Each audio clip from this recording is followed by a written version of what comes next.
Hello and welcome to the Stars, Goddesses and What's for Tea podcast. My name is Samantha Selby and I am known as the Astrological Energy Healer and channel for Star Goddess activations. I help the plate juggling women, the ones who really make the world go round, to lead a more spiritually aligned life, to recognise themselves as the goddesses that they truly are. I will be bringing the sometimes complicated concepts of astrology and energy healing down to earth and making them relevant to you and your life. If you haven't already, click on the link in the show notes to download my simple 2-step energy cleansing and alignment ritual so you can have your best day every day. Using the power of the planets, astrology and energy healing, you can take the inside track in your life and follow your soul pathway to the next level of soul ascension alongside human level health, wealth and happiness. So let's dive into all of this juiciness in today's episode. Hello and welcome to episode 3 of the Stars, Goddesses and What's for Tea podcast. Now, masculine energy, is that bad? And feminine energy good?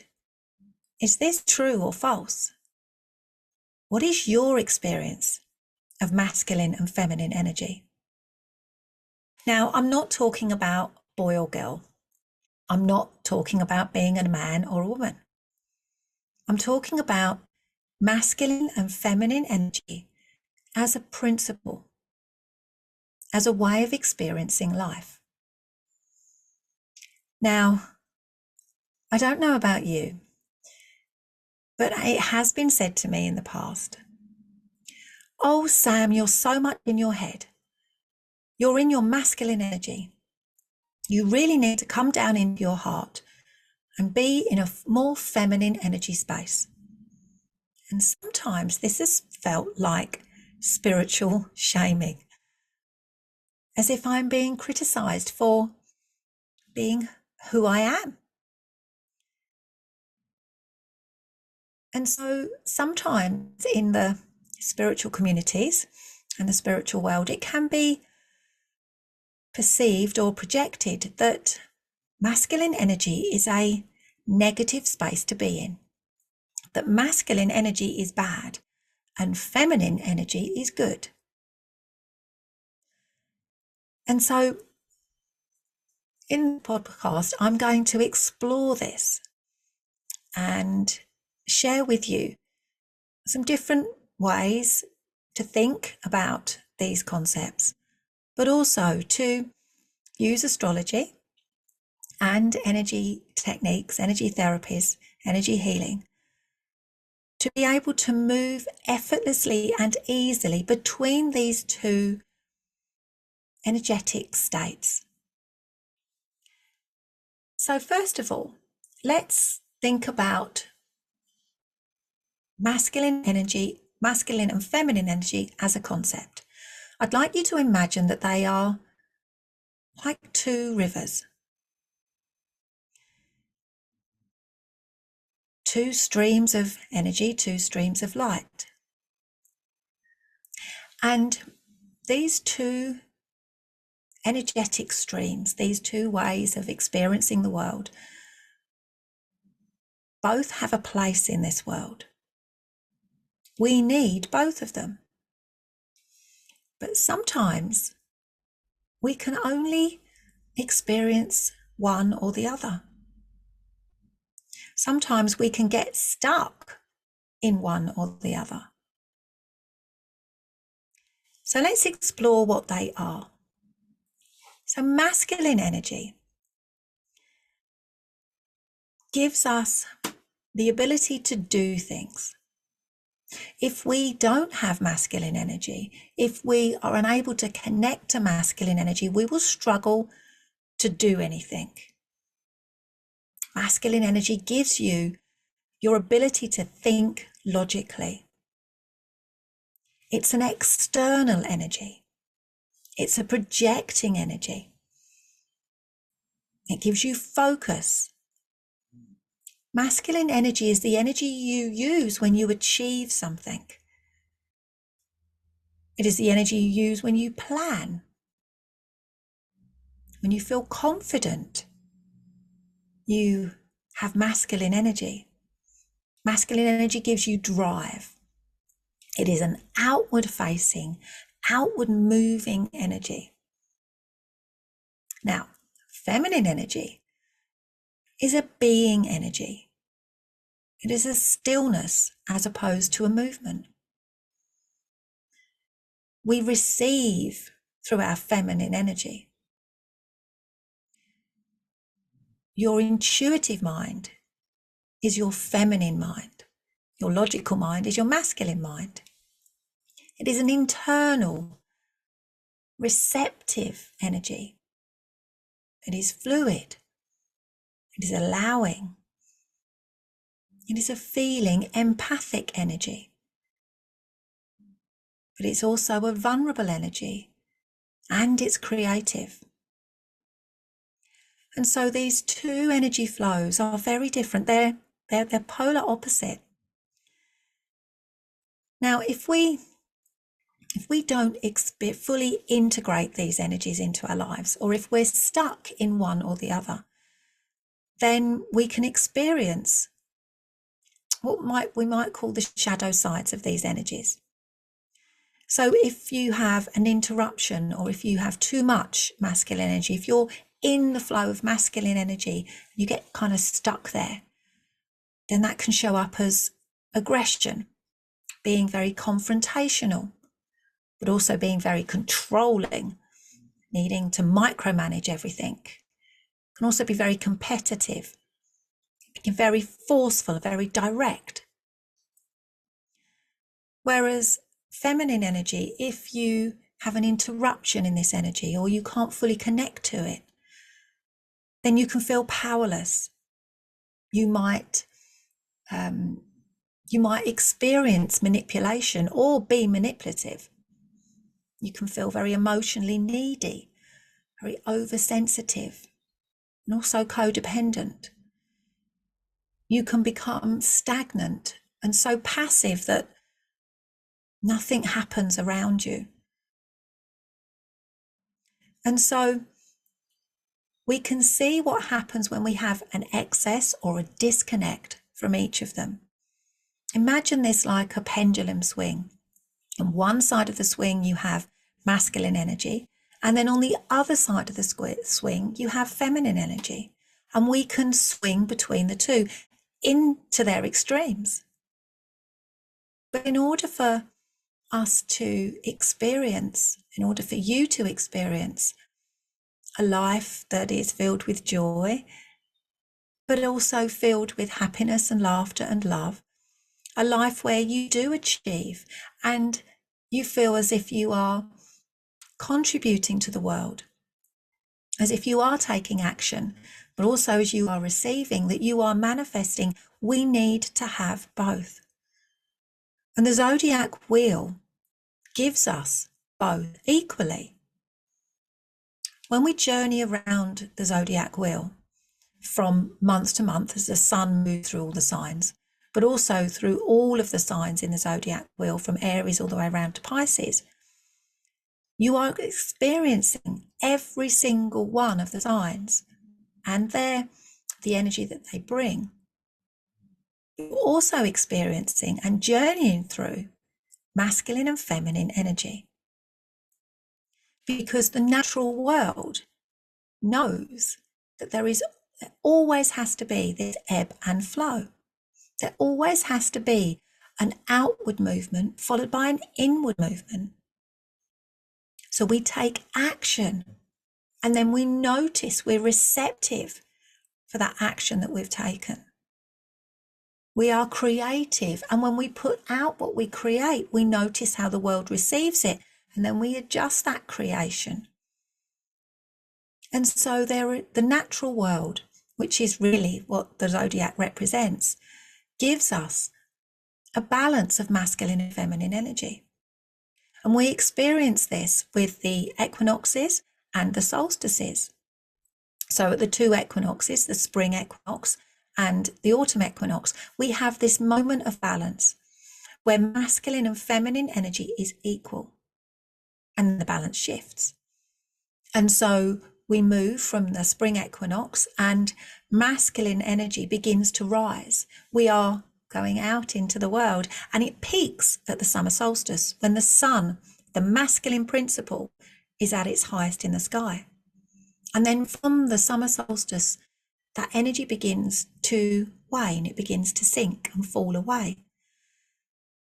Past that balance point again at the autumn equinox and all the way down until feminine energy is at its peak at the time of the winter solstice, and the sun is lowest in the sky. And then it shifts and turns, and the days begin to get longer, and the masculine energy rises again, and the circle continues. And we can see this and experience this in our natal chart as well. So imagine that when you were born, you landed earthside, and we took this snapshot of your energy that we can then interpret as your natal chart. Imagine that little photograph, click, and here is your natal chart laid out. And remember, astrology is the energy of possibility. So your natal chart shows us a starting point, and from a starting point there is always endless possibilities, but it shows us this snapshot, this imprint, your soul signature at that moment in time.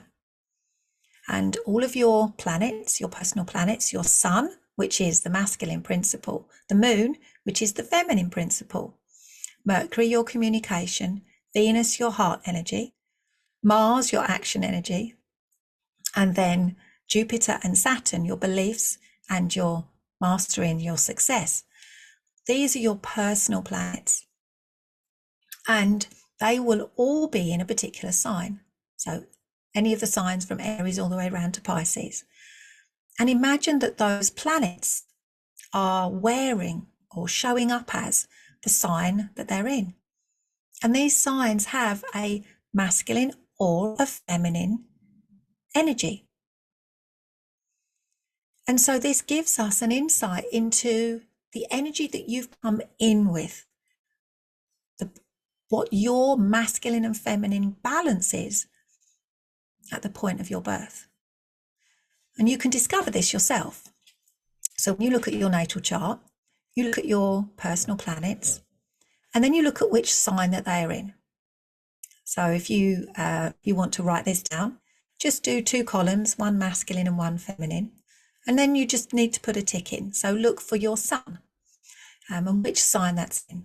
So Aries is the masculine sign. Taurus is feminine. Gemini is masculine. Cancer is feminine. Leo is masculine. Virgo is feminine. Libra is masculine. And Scorpio is feminine. Sagittarius is masculine. Capricorn is feminine. Aquarius is masculine, and Pisces is feminine. And as you can see and understand that they alternate. So one takes us out, Aries takes us out, Taurus brings us back, Gemini takes us out, and Cancer brings us back. So if you go through your natal chart and write down and give a little tick. So if you have your sun in Aries, there's a tick for masculine. If you have your moon in Pisces, there's a tick for feminine. And I would also invite you to include your ascendant as well. Now this will give you an understanding of what you've landed with, masculine or feminine energy. And there'll be, you have a tot up how many ticks you get. Now generally we have, usually there's an equal balance. Sometimes there can be a really marked swing to one or the other. And this is the energy that you landed with. Now, life itself can knock us off course. Imagine that you were in this flow of these 2 streams of energy. You might have a little bit more of one than the other, but mostly it's a kind of about the middle.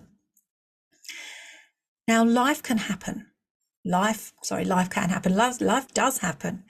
Your life experiences can cause an interruption or a disconnection or a mistrust or a doubt or a celebration of masculine and feminine energy. And so imagine that you are a little, you're in this flow of energy, and sometimes what you experience can cause you to change your perception of what this energy means to you. Now, when you're growing up, your experience of masculine and feminine energy, of nurturing, of guidance, of stillness and movement, of action and reception, are usually given to you by your parents.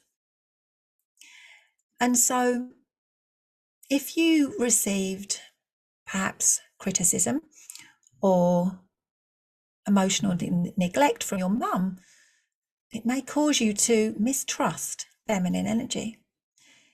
If there was a lot of aggression, a lot of forcefulness, a lot of direct, pokey, pointy energy, then this can cause an interruption or a misconnection with your masculine energy. And so your pendulum swing can move. So rather than being sitting in the middle, you can swing one way or the other. And often in the world that we live in, we swing more to masculine energy. Now, this sometimes can be as a result of feeling unsafe, very commonly from feeling unsafe. And so we swing over towards masculine energy in order to project an energy of I am strong. I don't need anybody. I can do this. And so we swing over to masculine energy. And imagine, if you will, this river that I described.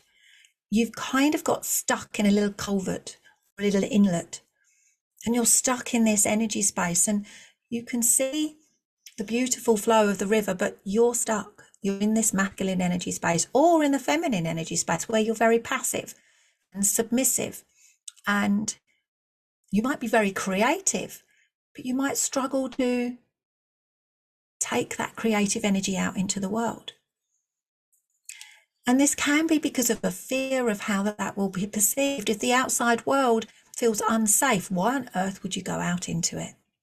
So we disconnect, we step out of what we need in masculine energy, which is the action going out into the world. So we avoid it, we come back. We sit in the passive energy state of the feminine.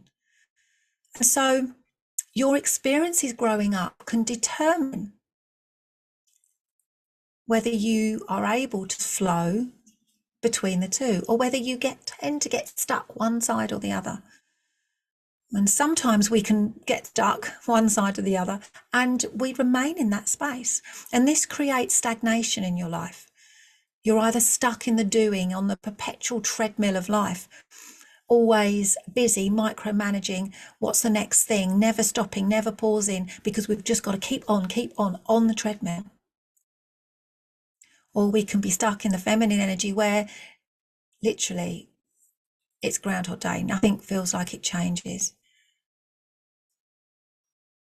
And so both sides have their negative aspects. And so when we use astrology to help us in our life, the first thing is identifying what you've come in with. What is your starting place? And then we can use the Zodiac Wheel, we can use the signs themselves to bring more of that energy into our life. We can also use energy techniques, and this is what I use all the time, is to change that internal programming, those neurological pathways, those beliefs, those emotions that are connected to masculine and feminine energy. Because when we experience something that causes us to flip into safety mode, we go into the fight, flight, or freeze response. I have to do something about this now. I've either got to fight, masculine, I've got to freeze, which is, well, Freeze response can be feminine energy. We freeze, we're stuck. If I be really still, no one will notice me. And the flight response is masculine, it's movement. So we can get stuck in one of those energy states, flight, fight, or freeze. And so a part of us is stuck in that energy space. And so we need to change this. And this is when we can use energy techniques, energy therapies to discover when this happened. What was the trauma that caused this? What was my experience of masculine or feminine energy when I was growing up in this lifetime or a past life that caused me to flip over and to get stuck in one of these spaces or be unable to integrate this into my life? So sometimes we can be afraid of feminine energy. It doesn't feel safe to be still, to be reflective. I need to keep on the move. And one of the best ways to bring this into our life is to follow the movement of the moon, to connect with the new and the full moons, because this is a very easy way to bring this into our lives, to bring all of the signs, Aries all through to Pisces, into our life by connecting with the moon. And I'm going to be sharing how to do that in much more depth in a later podcast. Another way is to be very intentional about missing energy in your chart. So you might think, do you know what? I don't have any Sagittarius energy. I don't have any Cancer energy. I don't have any planet in those signs. And if we don't have many planets in perhaps feminine signs, then our experience of feminine energy, we need to be intentional about bringing that in. So I'm going to share much more about that in another episode as well, bringing missing energy into your life. So ultimately, I ask you to consider your experience of masculine and feminine energy, and to consider that you need both, and we need to be intentional about bringing that in. So we can do this in a number of ways. Practically masculine. So if you know that you struggle with taking action, think about how you can reward yourself for the action that you do take. Now, I would suggest that you have two rewards. So a reward for the immediate action that you take, and a reward for a lot that you get from the long-term effects of the action. So that reward for taking the action might be, I get to scroll on Facebook for 10 minutes, or I get to go for a walk in the sunshine.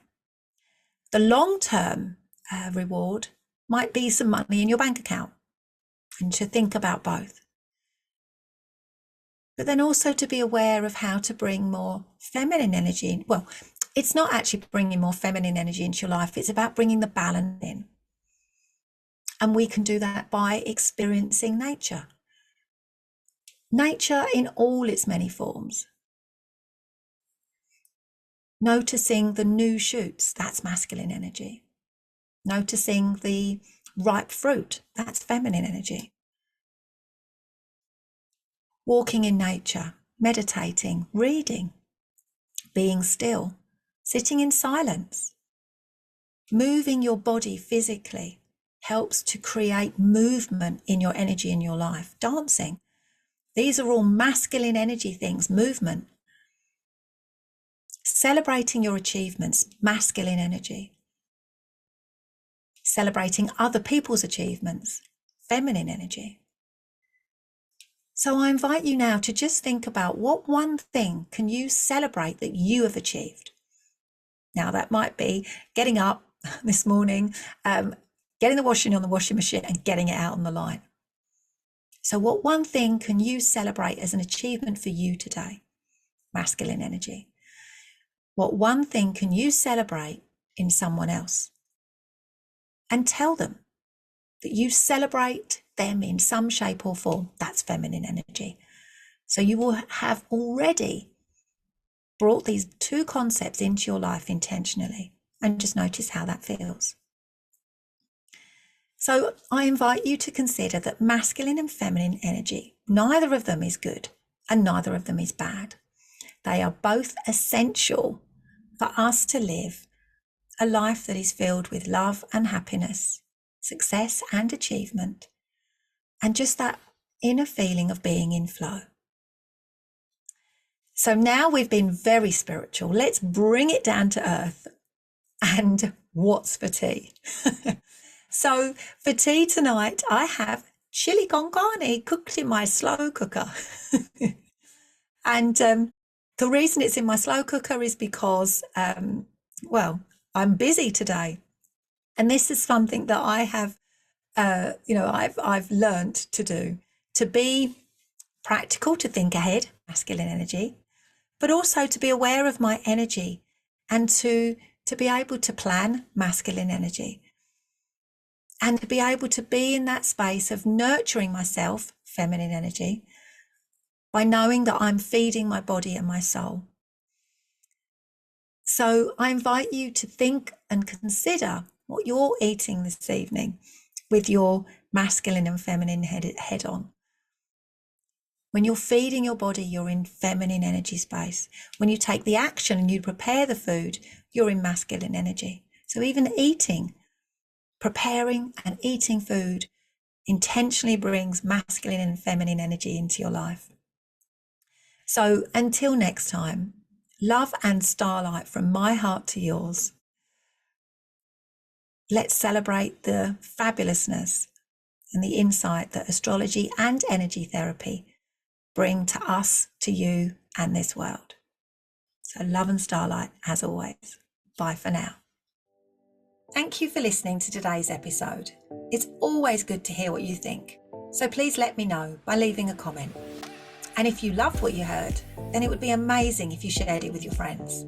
If you would like to explore astrology and energy healing on a deeper level, come and join a community of open-hearted souls inside my Facebook group, Astrological Energy Healing for Life and Business. So until next time, love and starlight. Bye for now.